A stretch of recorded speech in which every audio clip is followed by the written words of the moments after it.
Is this film a glimpse into our future? Let's find out.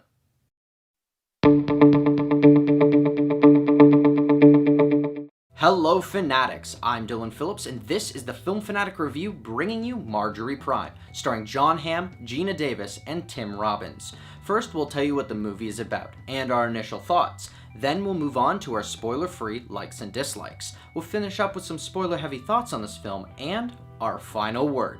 Marjorie Prime follows the story of a man who is able to communicate with the younger version of his late father-in-law, thanks to a service that creates holograms of deceased family members.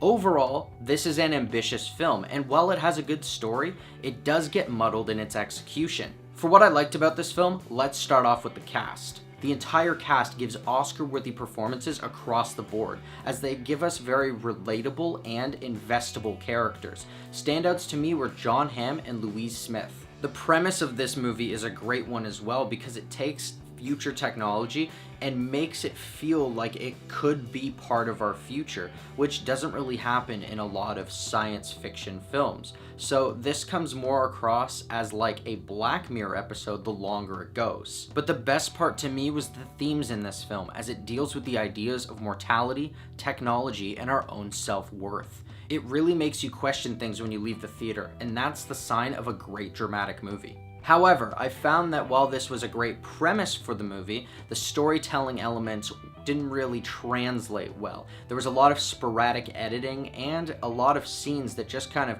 came in too late and left too early to kind of give us anything. They were essentially a bunch of vignettes strung together in an attempt to kind of show how time passes, but some of the small vignettes that they did show just didn't have as much of an impact as they could have. And that's where I'll end our spoiler-free thoughts on this film. If you want to hear our final word or rating of this film, pause now and click the link in the description, because now it's time for spoilers. It's interesting to question the title of this film. Why Marjorie Prime?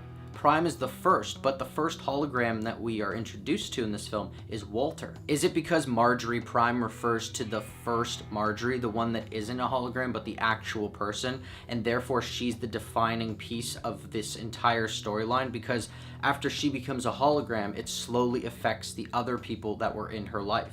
Again, this is what this movie does. It makes us ask questions. And the best scenes to me were whenever there was a time jump and you had a new character sitting on the couch, and as those went along, you knew it was a theme in this film, so you knew that that character was the next hologram in the sequence. And the best scene aside from that was probably the final scene where all of the holograms are talking amongst themselves and they're kind of getting information that they got from each character along the way. So, with the thoughts heard, here's our final word.